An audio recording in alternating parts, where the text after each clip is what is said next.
महाराष्ट्र में निकाय चुनाव संपन्न हुआ तो उत्तर प्रदेश के पंचायत चुनाव की चर्चा खूब होने लगी। कहा यह जाने लगा कि अब 27 से पहले ये पंचायत चुनाव बहुत ज्यादा इंपॉर्टेंट हो जाएगा। 2027 के लिए भी उत्तर प्रदेश में तमाम पार्टियां तैयारी कर रही हैं और 2026 के पंचायत चुनाव को लेकर भी मजबूत तैयारी सभी खेमे में दिखाई पड़ रही है। क्या मायावती के जन्मदिन पर दिया हुआ स्टेटमेंट 27 और 26 दोनों के लिहाज से कैसा होगा? प्रियंका गांधी का जन्मदिन जब मनाया गया वहां जो नेताओं ने स्टेटमेंट दिए, बयान दिए, वो कैसे 27 और 26 दोनों के चुनाव से कनेक्ट करता है? और बीजेपी के खेमे में जो एसआईआर की एक प्रक्रिया जो चल रही है, उसे बीजेपी ने एक मजबूत एसआईआर की प्रक्रिया जो उत्तर प्रदेश में चल रही है, उसे बीजेपी ने एक मजबूत हथियार की तरह इस्तेमाल करते हुए जमीन पर अपने वोटर्स को और जागरूक करने के लिहाज से तैयारी शुरू की है। यह सब कुछ पंचायत चुनाव की वजह से भी है, यह सब कुछ आने वाले उत्तर प्रदेश के विधानसभा चुनाव की वजह से भी है। क्या उत्तर प्रदेश में तस्वीर बनती दिखाई पड़ रही है?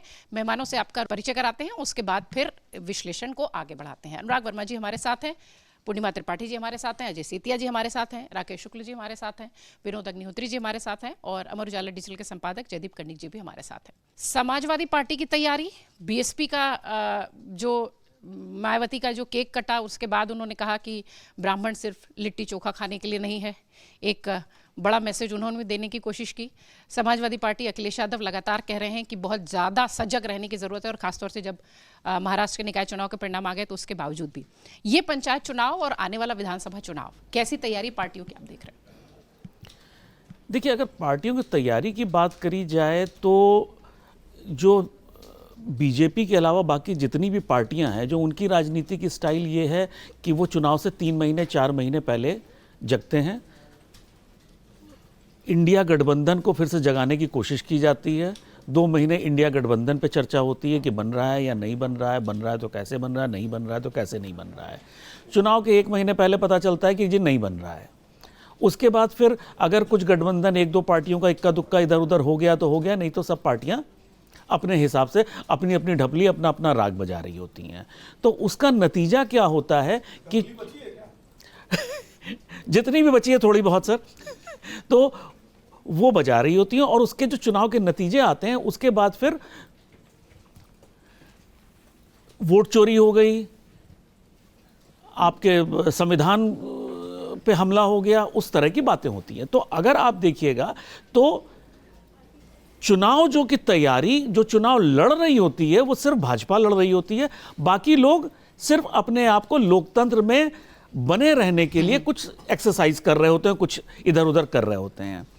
मायावती जी की अगर बात करी जाए तो कि मायावती जी और शरद पवार जी की राजनीति में बहुत ज़्यादा फर्क नहीं है। ये लोग किस समय क्या करेंगे, किसके साथ मिल जाएंगे, किसके साथ नहीं मिल जाएंगे। अगर इंडिया गठबंधन में जाएंगे तो कहेंगे हमने सांप्रदायिक ताकतों को दूर रखने के लिए किया। अगर बीजेपी के साथ मिलेंगे तो कहेंगे हमने जंगल राज हटाने के लिए किया। तो ये कहीं भी जा सकती हैं, ये कुछ भी कर सकती है। सबसे मज़ेदार चीज़ वो कहती हैं कि जाति की राजनीति अलग करनी। जाति की राजनीति तो एक तरह ये खुद ही उसकी प्रणेता है। आप कह रही हैं कि हम जाति की राजनीति ख़त्म करेंगे। अगर आप वोट चोरी की बात करें, ईवीएम की उसकी बात करें कि ईवीएम खराब, तो उसकी शुरुआत इन्होंने नहीं करी। तो मायावती क्या कह रही हैं वो उसी तरह की बात है जैसे आप राहुल गांधी की बात को समझते हैं। तो इसलिए मायावती क्या कह रही हैं उसमें बहुत ज़्यादा मुझे नहीं लगता कि उनकी बात का, अभी जब तक यूपी का चुनाव आएंगे वो कई बार यू टर्न ले चुकी होंगी और कहाँ खड़ी होंगी चुनाव के टाइम पे वो नहीं पता।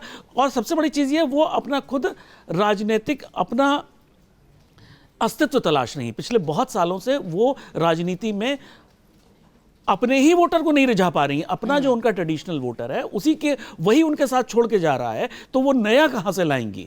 तो वो कहीं ना कहीं अपने आप को रेलेवेंट बने रहने के लिए अभी बयानबाजी हो रही है, लेकिन चुनाव के टाइम पे क्या होगा वो कोई नहीं जानता। देखने वाली बात होगी। पूर्णिमा मैम, यूपी की कानून व्यवस्था और एक जो मॉडल योगी आदित्यनाथ ने देने की कोशिश की है, क्या ये समझें कि सबसे मजबूती से जो चुनाव की तैयारी है वो बीजेपी के खेमे में हो रही है, चाहे वो ये पंचायत चुनाव हो, चाहे आने वाला विधानसभा चुनाव हो? और दूसरा ये कि योगी आदित्यनाथ ने फडणवीस की तरह पूरी जिम्मेदारी अपने हाथ में ली हुई है। नहीं, बीजेपी तो तैयारी से कभी दूर होती ही नहीं है।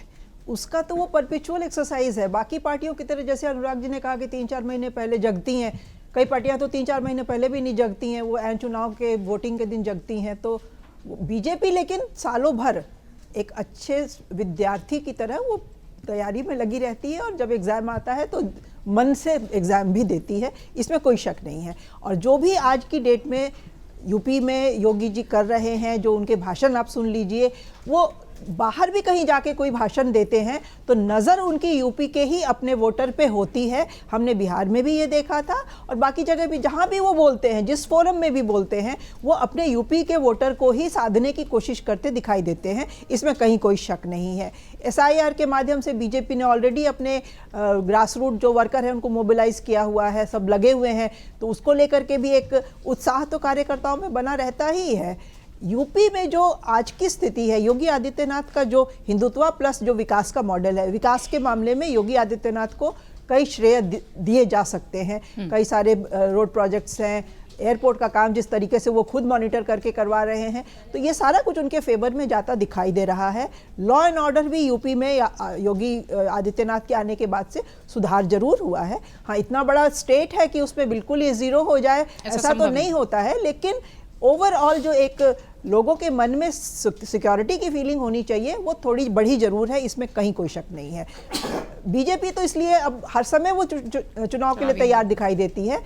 जहां तक अभी BSP की बात कर रहे थे अनुराग जी की, मायावती जी तो अब उनका वही शरद पवार वाला हाल है। BSP को अंडर एस्टिमेट करने की भूल हमको यूपी में नहीं करनी चाहिए। यूपी में जो BSP का दलित वोट बैंक है, जब वो सत्ता से बाहर भी रहती हैं, उनका जो 19-20% जो वोट है, एक भी सीट नहीं आई तो भी उनका परसेंटेज वही रहा। बस यही हो जाता है कि वो जिसके साथ खड़ी है, मान लीजिए किसी के साथ अलायंस में है, वो 19% उसमें जुड़ के उस पार्टी को जीत दिला देता है, और कभी वो 19% कम पड़ जाता है और दूसरी पार्टी के साथ होते हुए भी उसको जीत नहीं मिलती है। लेकिन उनका जो कोर वोट बैंक है वो बहुत सॉलिडली उनके साथ आज भी बना हुआ है। वो जब जीतती थी तब भी वो 19% से वोट परसेंटेज से 67-68 सीटें जीत जाती थी, नहीं भी एक भी सीट नहीं जीती है तो भी वो 19% उनका वोट बैंक है उनके पास। तो वो किसी भी तरफ जाएंगी, वो उस तरफ मजबूत एक साथी की तरह साबित हो सकती है, बशर्ते कि वो पार्टी अपनी स्ट्रैटेजी ठीक से बनाए। तो मायावती की तो पॉलिटिक्स, वो रोड की पॉलिटिक्स तो करती नहीं है। कभी हमने उनके कार्यकर्ताओं को या उनको रोड पे संघर्ष किसी मुद्दे को लेके उतरते हुए नहीं देखा है। वो साल में एक बार अपने जन्मदिन पे 15 तारीख को कोई बयान देती हैं, उसी बयान से साल भर हम कयास लगाते रहते हैं कि मायावती जी की आगे की रणनीति क्या होगी। इस बार चूंकि उन्होंने ब्राह्मणों को मेंशन किया है तो ये बात बहुत सिग्निफिकेंट है, क्योंकि 2007 में आप याद करिए जब पहली बार एक पूर्ण बहुमत की सरकार बनी थी बहुत अरसे के बाद, तो मायावती उस वक्त उन्होंने जो एकदम मिराकुलस सोशल इंजीनियरिंग का फॉर्मूला अपनाया था कि दलित और ब्राह्मण को साथ मिला के, तो वो बहुत कामयाब रहा था। और उस वक्त सतीश मिश्रा को उन्होंने एज अ ब्राह्मण फेस आगे किया था और कई ब्राह्मण सम्मेलन कराए थे, ब्राह्मणों को अपने साथ लाने की भरपूर कोशिश की थी, और उसकी वजह से उनको 206 सीटें मिली थी 2007 में। तो और अपने दम पे उन्होंने 5 साल सरकार चलाई। 5 साल सरकार भी उनकी अच्छी चली थी, बहुत इंफ्रास्ट्रक्चर प्रोजेक्ट्स उस समय शुरू हुए थे। इनफैक्ट जेवर जो एयरपोर्ट का आइडिया उस समय रीजनरेट हो गया था, और अब जो एयरपोर्ट अगर बनने जा रहा है नोएडा में, तो वो ब्रेन की उपज मायावती के ही उस समय की थी। तो मायावती की पॉलिटिक्स का हम अभी कह नहीं सकते कि वो इधर जाएंगी, लेकिन वो मजबूत हैं, उनको राइट ऑफ नहीं किया जा सकता है। आपने कांग्रेस का प्रियंका के जन्मदिन की बात की, कांग्रेस तो अभी अपनी ज़मीन तलाश रही है यूपी में, इसमें कहीं कोई शक नहीं है। और वो भरसक अगर लड़ेंगे भी, जब बाद में भी देर सवेरी से ही अनाउंस कभी होगा, तो वो समाजवादी पार्टी के साथ ही लड़ेंगे, क्योंकि उनकी अपनी इंडिपेंडेंट वहाँ तो कोई है नहीं एग्जिस्टेंस, ना नेता है उनके पास, ना उनके पास मुद्दे हैं, ना कोई वोट बैंक है।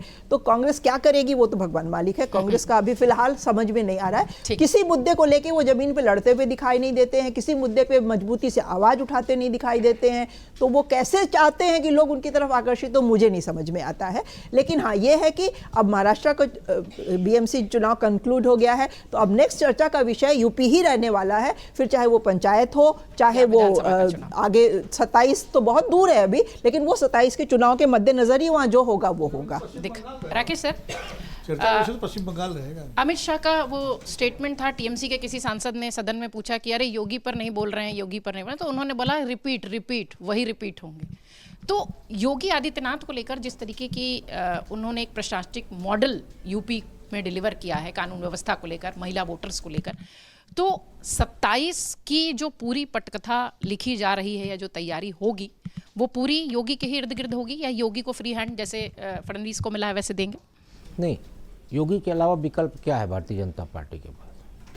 पहले भी भारतीय जनता पार्टी प्रयोग कर चुकी है, रामप्रकाश गुप्ता जी का, राजनाथ जी का, लेकिन प्रयोग तो सफल नहीं हुए।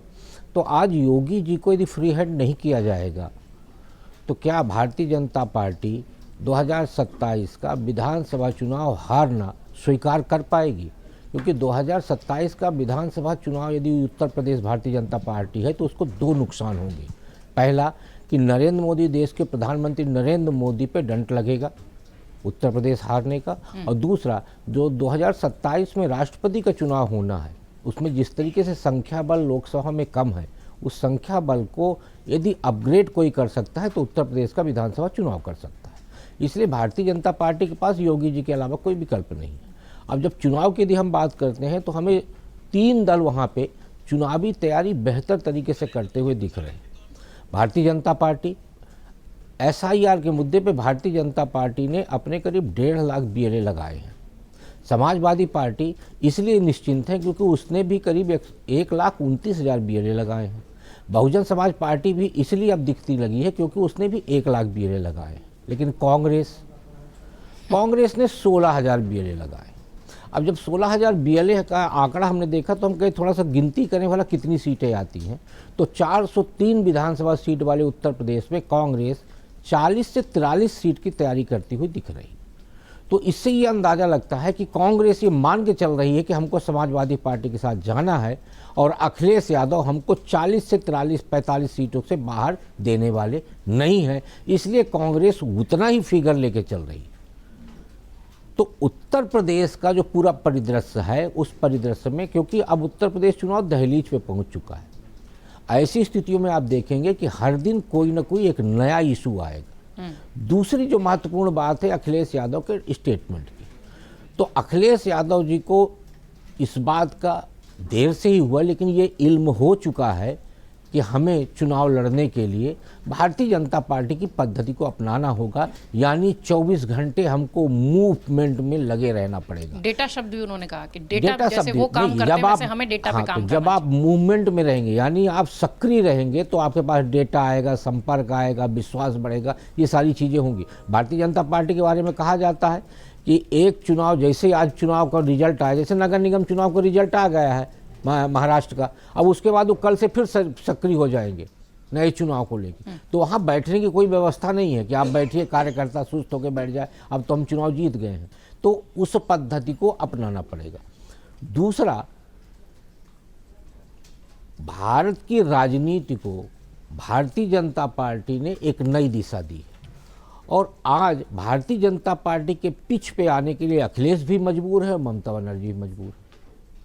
ममता बनर्जी जिस राज्य में बाबरी मस्जिद बनने वाली, उस राज्य के मुख्यमंत्री कह रहे हैं कि हम मंदिर बनवाएंगे, और मंदिर बनवा रहे हैं दीघा में, और जिस राज्य पे बाबरी मस्जिद विध्वंस होने पर आंसू बहाए गए और जिसके राज्य में बहाए गए, उसका नेता अखिलेश यादव कह रहे हैं कि हम भी मंदिर बनवाएंगे। यानी आज आप भारतीय जनता पार्टी के कारण हिंदुत्व के पिच पे आने के लिए मजबूर हुए हैं।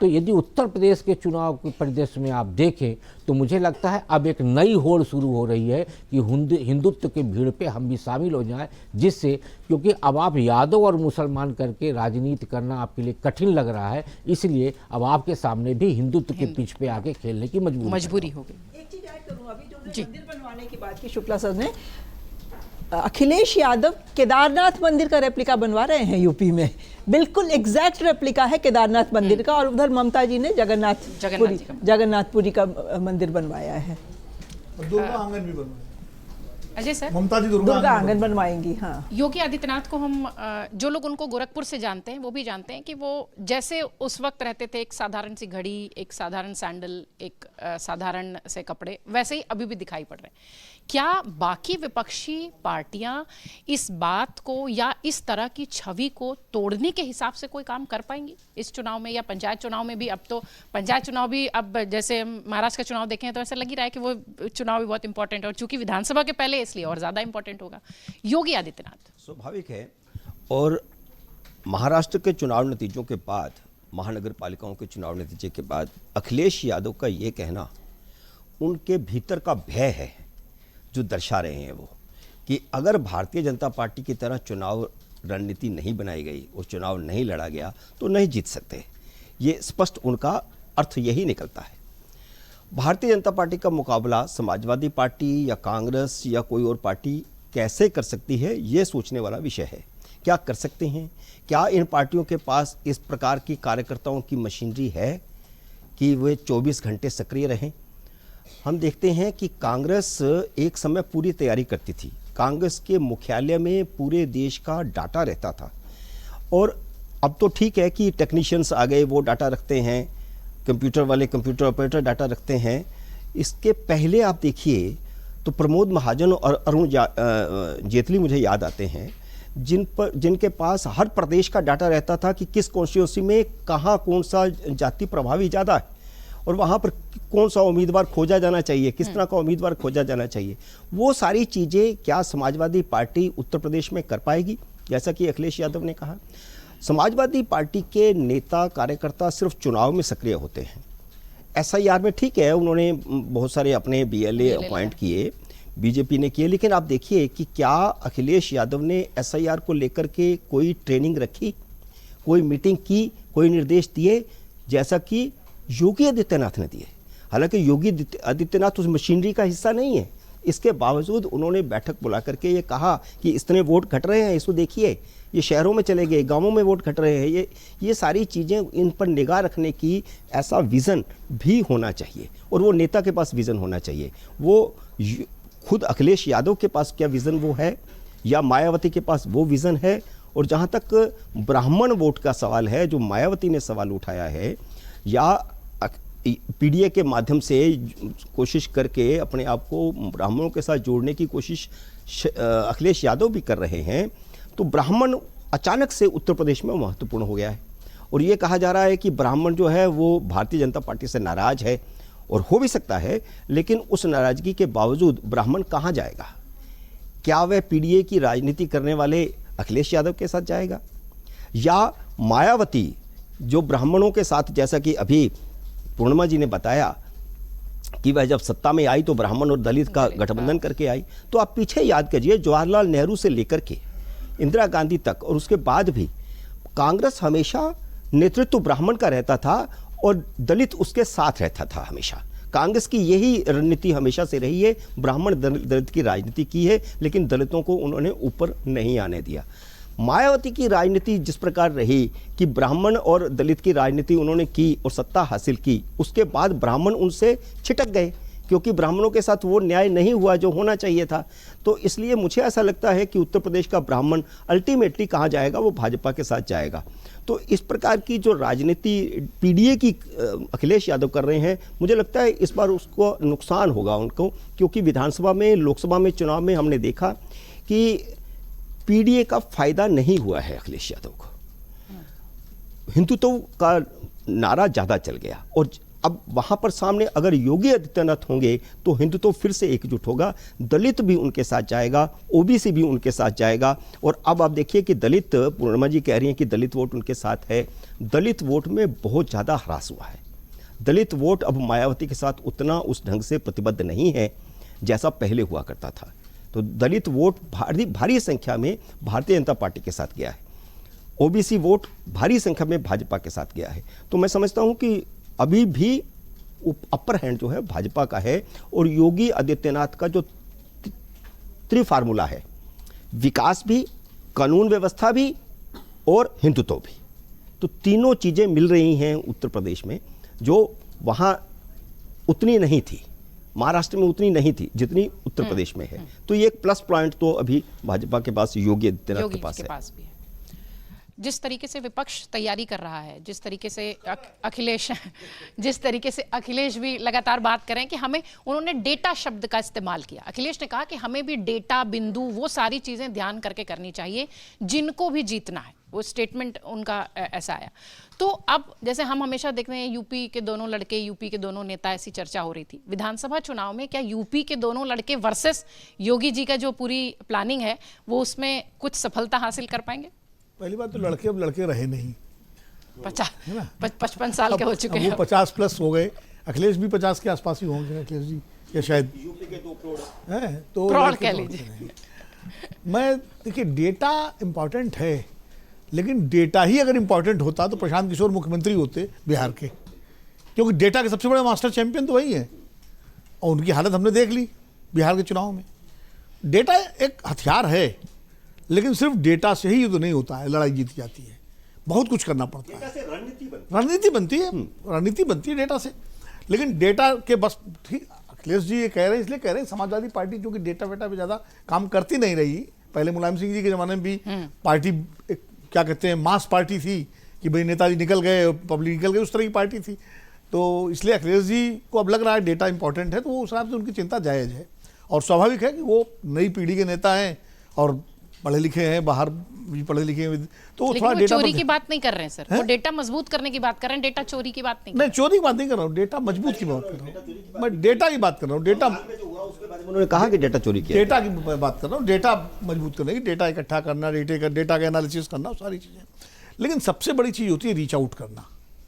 आप अपने टारगेट वोटर को रीच आउट करें और उसको ये भरोसा हो कि हमारा नेता हमारे बीच में है। क्या अखिलेश जी और मायावती जी वो कर रही हैं, या वो दोनों कर रहे हैं?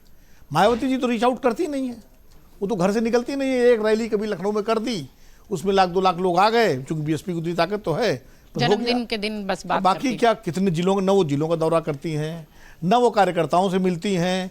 वो तो मतलब काशीराम जी ने जो फसल बोई थी वही काट रही हैं। विज़न की जहाँ तक बात है, विज़न उनके पास, क्षमा करें अगर सुन रही हो या सुनेगी प्रोग्राम, विज़न उनके पास काशीराम जी का जो विज़न था वो नहीं है। एक समय तक था, विज़न होता तो वो अपनी रणनीति में, अपनी शैली में सुधार करती। तो वो तो इस भरोसे पे हैं कि जैसे दलित जो है, चूँकि जगह जगह दलितों की पिटाई की बहुत घटनाएं आई हैं उत्तर प्रदेश में, तो उनको लगता है दलित फिर कहाँ जाएगा, स्वाभाविक पार्टी बीएसपी है, आ जाएगा, उसके साथ दलित आ जाएगा, ब्राह्मण नाराज हैं ही, थोड़ा ब्राह्मणों की बात कर दो, सतीश मिश्रा को कुछ आगे कर दो तो ब्राह्मण भी आ जाएंगे, बाकी जब ब्राह्मण दलित आ जाएंगे तो मुसलमान आ ही जाएंगे, तो सरकार बन जाएगी। वो तो इस सीधे सिंपल, लेकिन चीज़ें इतनी सरल होती नहीं है। नंबर 1, पहली बात तो ये है कि ब्राह्मण बीजेपी से रूठा है, नाराज नहीं है। रूठने और नाराज होने में फर्क है। रूठता है, बच्चा मान लीजिए टॉफ़ी नहीं दी उसको, बड़े दूसरे को दे दी तो कहेगा हमको नहीं दी, नाराज होकर घर के दरवाजे बैठ जाएगा, खाना नहीं खाएगा, मुंह बनाएगा, थोड़ा यही होता है रूठना। लेकिन जब उसको पुचकार दिया जाता आ जाता है अपने घर पे। तो ब्राह्मण कहीं नहीं जा रहा, वो ब्राह्मण जो गलतफहमी हो किसी को, वो बीजेपी के साथ ही है। बहुसंख्यक की बात कर रहा हूँ, मतलब ये नहीं कि 100% तो कोई बजाती किसी के साथ नहीं। दूसरी बात ये है कि अखिलेश जी भी रीच आउट नहीं कर रहे हैं। अखिलेश जी जैसे मुलायम सिंह जी थे, पूर्णिमा जी तो जानती, हम लोग तो बहुत कवर करते थे, मुलायम सिंह घर नहीं बैठते थे कभी। वो चुनाव हारने के बाद भी 2-4 महीने बाद वो निकल पड़ते थे और पूरे प्रदेश का इतना दौरा करते थे कि हर जिले में। अखिलेश जी उस तरह नहीं कर रहे हैं।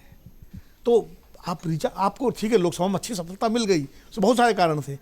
खाली चुनाव के समय यात्राएं निकाल देना अलग बात है, लेकिन उसके पहले भी रीच आउट करना पड़ेगा आपके कार्यकर्ताओं से, लोगों से, अपने वोटर से, जिसको आप टारगेट कर रहे हैं, वो चाहे माइनॉरिटी हो, ओबीसी हो, पीडीए हो, जो भी आपका वोटर है, उससे आप रीच आउट कर रहे हैं। तो रीच आउट नहीं करें। बीजेपी रीच आउट करती है, बीजेपी के नेता रीच आउट करते हैं, बीजेपी पार्टी की तरह काम करती है। योगी जी लगातार उत्तर प्रदेश में मीटिंगें करते रहते हैं, चीफ मिनिस्टर हैं। इसके अलावा दूसरे, अब पंकज चौधरी आ गए बन करके प्रदेश अध्यक्ष, तो वो भी देखिए पिछड़ों में सब जगह रीच आउट करेंगे। इसके अलावा बीजेपी के तमाम दूसरे नेता रीच आउट करते हैं। समाजवादी पार्टी के नेता भी तो रीच आउट नहीं करते। एक तो नेता उस तरह एक जमाने में मुलायम सिंह जी के साथ कौन था, दिनेश्वर मिश्रा थे, विनीत वर्मा थे, आजम खान थे, ब्रजभूषण तिवारी थे, मोहन सिंह थे, बहुत सारे नेता थे, भगवती प्रसाद सिंह थे, मार्कंडे माता प्रसाद पांडे थे, एक से दिग्गज नेता थे जो खुद रीच आउट करते थे। रमाशंकर कौशिक थे यहाँ मुरादाबाद। तो ये नेता अपने अपने क्षेत्रों में रीच आउट करते थे, तो अपने क्षेत्रों में ताकत थे। आज समाजवादी पार्टी के नेताओं के नाम बता दीजिए भाई, प्रवक्ताओं के नाम खाली जानते हैं कि अनुराग भदौरिया, सुनील साजन और अनुराग वर्मा, ये प्रवक्ता टीवी पे बैठ रहे हैं जो इसलिए। टीवी बैठ रहे हैं। बड़े नेता समाजवादी पार्टी के कौन, मतलब नामधारी जो रीच आउट कर रहे हो क्या? सुन के वो पलट गए। अनुराग वर्मा जी पलट गए। नहीं, अनुराग- एक अनुराग वर्मा भी बोला। एक है उनके प्रवक्ता है एक सर, प्रवक्ता एक है अनुराग उनके वर्मा है प्रवक्ता। उनके अनुराग वर्मा। समाजवादी पार्टी के। अगर आप वो राहुल गांधी के बिना मत पलटा कीजिए। कांग्रेस के पास पर अनुराग नहीं है। तो ये अनुराग चले जाए ना, इनके मन में कांग्रेस के प्रति अलग अनुराग है। उसके तो वो रीच आउट आप जब तक नहीं करेंगे लोगों को, और ये रीच आउट आपको पूरे 5 साल करना पड़ता है। अब वो कमी है, खाली डेटा से काम नहीं बनता। तीसरा, नैरेटिव आप क्या बनाते हैं। चुनाव कभी भी, कोई भी चुनाव खाली डेवलपमेंट पे भी नहीं जीता जाता, क्षमा कीजिएगा। अगर सिर्फ डेवलपमेंट पे चुनाव जीता जाता तो अखिलेश यादव 2017 का चुनाव नहीं हारते। शीला दीक्षित चुनाव नहीं हारती, तरुण गोगोई चुनाव नहीं हारते हैं, अटल बिहारी वाजपेयी नहीं हारते चुनाव। सही कह रहे हैं। चुनाव डेवलपमेंट तो उसमें एक एडिशनल पॉइंट होता है, आप जवाब देते हैं हमने ये काम किया। बाकी जो नैरेटिव होता है चुनाव के समय, जो भावनात्मक नैरेटिव होता है, वो बहुत महत्वपूर्ण है। पुल गिरने के बाद नीतीश जीत गए। नीतीश जीत गए, पुल गिरने के बाद जीत गए, उनकी तमाम स्वास्थ्य को क्राइम बढ़ गया लेकर अचानक। इतना सब कुछ बढ़ गया। पटना में अस्पताल में नारे मर्डर होते रहे, लेकिन जीत गए चुनाव। तो वो नैरेटिव आप क्या बनाते हैं, वो बहुत महत्वपूर्ण है। और फिर बूथ मैनेजमेंट है, लोकल लेवल पे सारा इंतजाम है, वो सब चीज़ें। तो एक बड़ा रणनीति होती है। अखिलेश जी अगर उस दिशा में आगे बढ़ रहे हैं, और फिर अलायंसेस देखिए, भारतीय जनता पार्टी उत्तर प्रदेश में आज सबसे बड़ी पार्टी आज भी है। जब 73 सांसद उसके जीत के आए थे, तब भी वो अनुप्रिया पटेल को सीटें देती थी, अपने गठबंधन को न देती। अनुप्रिया पटेल तो नहीं जीत पाती, भले एक सीट भाजपा लूज कर जाती, लेकिन देती। चिराग पासवान को उसने तब भी एडजस्ट किया। तो आप अपने गठबंधन को कैसे एडजस्ट करते हैं भाई? ओम प्रकाश राजभर को नहीं संभाल पाए। 2021-22 के बाद जो गठबंधन बना था, जिसको पीडीए का, इसमें ओम प्रकाश राजभर थे और तमाम नेता थे, वो निकल गया। तो अखिलेश जी को ये भी देखना पड़ा। चंद्रशेखर को आप अपने साथ एडजस्ट नहीं कर पाए। तो आप अपने गठबंधन भी कैसे बनाते, अलायंसेस कैसे बनाते हैं? आज भी पश्चिमी उत्तर प्रदेश का इलाका ऐसा है जहाँ समाजवादी पार्टी के पास कोई कोर वोट नहीं है। उसकी क्या रणनीति है? कोई है रणनीति? पश्चिमी उत्तर प्रदेश मतलब आप गाजियाबाद से लेकर के बरेली तक, मान लीजिए संभालो मुरादाबाद, उधर तो यादव बेल्ट शुरू हो जाती है, लेकिन इधर तो कोई कोर वोट नहीं है और मुस्लिम आइसोलेशन वोट नहीं करेगा। तो इस हिसाब से भी मुलायम सिंह करते थे इस रणनीति को। वो केसी त्यागी को भी ले गए थे, वो सतपाल मलिक को भी ले गए थे, वो राजेंद्र चौधरी को भी ले गए, बहुत सारे लोगों को ले गए थे यहाँ से, ताकि जिलों जिलों में वो लोग अलायंस बनाए। और इसीलिए जब मुलायम सिंह जी की सरकार बनी थी तीसरी बार, तो पश्चिमी उत्तर प्रदेश से बहुत सारे लोग जीत के आए थे। अखिलेश जी को उस रणनीति पर भी काम करना पड़ेगा। ये सारी चीज़ें जयंत से अलग हो ही चुके हैं। तो मुझे लगता है सिर्फ डेटा इंपॉर्टेंट है, लेकिन बीजेपी से सिर्फ डेटा ही सीखने की जरूरत नहीं है। बीजेपी से डेटा, नैरेटिव, रीच आउट करना, पॉलिटिकल मैनेजमेंट, बूथ मैनेजमेंट, ये सब सीखने की जरूरत है और 24/7 काम करने की सीखने की जरूरत है। और कांग्रेस की तो मैं बात इसलिए नहीं कर रहा हूँ कि कांग्रेस के पास उत्तर प्रदेश को लेकर ना नेता है, ना नीति है, ना नियत है। सर, योगी आदित्यनाथ एक ऐसा फेस है योगी आदित्यनाथ एक ऐसा फेस है जो कि अब उनसे बहुत ज़्यादा सवाल नहीं किए जाते। 2022 के बाद तो खास तौर से जो उन्हें गोरखपुर से जानते हैं, वो वैसे ही साधारण छवि में अभी भी वैसे ही रहते हैं जैसे। तो उनका जो कनेक्ट है वोटर्स से, प्लस में उनका हिंदुत्व वाली छवि, प्लस में क्विक डिलीवरी, ये सारी चीज़ें जब एकजुट हो जाती हैं तो योगी को अपने आप ही बहुत मजबूत बना देती हैं और विपक्ष के नेता अपने आप कमज़ोर दिखाई पड़ते हैं। ये वाला जो विधानसभा चुनाव है, क्या ये पूरी तरह से योगी फोकस्ड होगा? निश्चित तौर पर होगा। और 22 के बाद आपने ठीक कहा, 22 तक भी ये था कि चलो एक बार जीत गए और बड़ी धूम मच गई और बनेंगे नहीं बनेंगे करते कराते वो बन गए थे चेहरा। लेकिन जिस तरीके से प्रशासनिक पकड़ उन्होंने दिखाई है पूरे उत्तर प्रदेश पे, खास तौर पर जो बार बार बात हो रही लॉ एंड ऑर्डर वाली, हम ये देखते हैं कि कहीं भी कोई बड़ी घटना होती है तो तुरंत सक्रिय किया जाता है। ऐसा नहीं कि घटनाएं नहीं हुई है, चाहे संभल हो, चाहे इसके पहले दूसरे हो, झंडा चढ़ाने वाली बात हो, कावड़ियों वाला विवाद हो, सब होता है। लेकिन प्रशासनिक तंत्र पर मजबूत पकड़, अधिकारियों पर सख्ती, और उन्होंने ये बता दिया कि वो केवल गोरखपुर के जो मठ से आने वाले एक योगी नहीं है, वो प्रशासन करना भी जानते हैं और उस पर सख्ती रखते हैं। अगर सड़क पर चलने वाला आम आदमी कहता है कि हम पहले से बेहतर महसूस करते हैं, सुरक्षित महसूस करते हैं, महिलाएं कहती हैं कि हम बेहतर महसूस कर रहे हैं, तो फिर वो बात है। उसके साथ साथ उन्होंने जो अजय जी बात कर रहे थे वो उसी त्रिशूल को उन्होंने थामा हुआ है। उन्होंने विकास, पूरा डेवलपमेंट होना चाहिए, उस पर भी ध्यान दिया है। उसके साथ साथ उन्होंने अपनी जो हिंदुत्ववादी छवि थी उसको भी साथ में रखा है, और प्रशासनिक तंत्र को मजबूत करने की भी जो उन्होंने अपनी रणनीति अपनाई है वो भी कारगर है। बड़ी बात ये नहीं कि वो कितना अच्छा काम कर रहे हैं, बड़ी बात ये भी है कि विपक्ष उनकी गलतियों को क्या इस तरह से हाईलाइट कर पा रहा है। नहीं कर पा रहा। ऐसा तो है नहीं कि गलतियां नहीं हो रही है, ऐसा तो है नहीं कमियां हो रही। हम अभी बात कर रहे थे चुनावी तैयारियों की। देखिए, जब महाराष्ट्र में पूरे नगर निकाय के चुनाव हो रहे थे तो भारतीय जनता पार्टी की सारी मशीनरी बंगाल में तैयारी शुरू कर चुकी थी। और उत्तर प्रदेश की आज हम बात कर रहे हैं इस सत्र में चर्चा में, तो उत्तर प्रदेश के अधिकारी लगातार अपनी चर्चा पर लगे हुए हैं। उत्तर प्रदेश के नेताओं के बीच में बैठकों का दौर जारी है, संघ और संगठन के बीच की बैठकें हो चुकी है। चुनाव 27 में होना है। नगर निकाय चुनाव जो उत्तर प्रदेश के होने वो होंगे नहीं होंगे, टलेंगे, अभी इस पर फैसला नहीं है कि उसमें SIR और दूसरा आरक्षण, वो बहुत पंचायत सारे चुनाव, हाँ। पंचायत चुनाव जो होने हैं, पंचायत चुनाव को लेकर अभी स्पष्ट स्थिति नहीं है कि वो कब होंगे। असल में उसकी तारीख अगर ऐसा था तो आ जानी चाहिए थी, मार्च अप्रैल में होने थे। हाँ, पिछड़े वर्ग के आरक्षण को लेकर स्थिति है तो उसको टाला जा रहा है, और अभी स्थिति स्पष्ट नहीं है उसको लेकर। या तो एक बात ये आई है कि या तो 27 के चुनाव के साथ ही करेंगे या उसके बाद करेंगे, वो जो भी स्थिति बनती। लेकिन विधानसभा चुनाव के लिए भारतीय जनता पार्टी की और सरकार की मशीनरी जिस तरह एक्शन मोड में है, वो हम पत्रकार होने के नाते न केवल देख पा रहे, महसूस कर पा रहे हैं। लोगों को ये जानकर आश्चर्य होगा कि फीडबैक लेने का सिलसिला शुरू हो चुका है। स्थानीय स्तर पर कार्यकर्ताओं का फीडबैक, लोगों का फीडबैक, सरकार कहां कमजोर है, भाजपा संगठन कहां कमजोर है, ये 3 स्तर पर फीडबैक लेने की प्रक्रिया शुरू हो चुकी है। तो जो पार्टी इस तरह से हमेशा एक्शन मोड में होती है, चुनावी मोड में होती है, उसकी तैयारी फिर दिखाई देती है। चुनाव हारना जीतना अलग बात है, चुनाव से सबक लेना बड़ी बात। लगातार इतने चुनाव हारने के बाद कांग्रेस ने क्या सबक लिया? उत्तर प्रदेश में समाजवादी पार्टी और बहुजन समाजवादी पार्टी एक समय में उस स्थिति में आ गई थी कि अब सपा और बसपा की सरकारें चलेंगी और कांग्रेस भाजपा खाली सहयोगी दलों के रूप में उपस्थित रहेंगे। वो स्थिति क्यों बदली? ये दोनों क्षेत्रीय दल अपने आप को उतना बड़ा क्यों नहीं कर पाए? और इनको कुछ नहीं तो ममता बनर्जी से सीख लेना चाहिए। उन्होंने जिस तरीके से बंगाल का अपना किला बचाया है, बंगाल में राष्ट्रीय दलों को उस तरीके से घुसने ही नहीं दिया है, तो अब वो उनकी नीतियों की आलोचना हो सकती है, नीतियों पर चर्चा हो सकती है, लेकिन आखिरकार उन्होंने अपने किले को मजबूत रखा है, क्योंकि वहां की राजनीति वैसी मांग करती है। उत्तर प्रदेश की राजनीति बहुत सारी अलग अलग तरह की मांग करती है, और उनको साधने वाला जो नेता आता है वही मुलायम सिंह यादव समझते थे, बिल्कुल ठीक है, जमीन पर जाते थे, घूमते थे। भाई, बिहार में भी लालू प्रसाद यादव आए तब राष्ट्रीय दलों का प्रभुत्व खत्म हुआ ना, कांग्रेस जो लगातार सत्ता में आए। तो क्षेत्रीय दल खड़ा करना और फिर लोगों के नब्ज पर हाथ रखना, यह महत्वपूर्ण है। अगर राष्ट्रीय राजनीति में राष्ट्रीय दल जीतते जा रहे थे उत्तर प्रदेश में, और उसकी वजह से क्षेत्रीय जो विकास की मुद्दे थे, जातिगत मुद्दे थे, वो दब जा रहे थे, तो उसको आवाज दी गई, तो बसपा खड़ी हुई ना। तो उस नींव को हिला देने की वजह से सपा बसपा कमजोर हो गई है।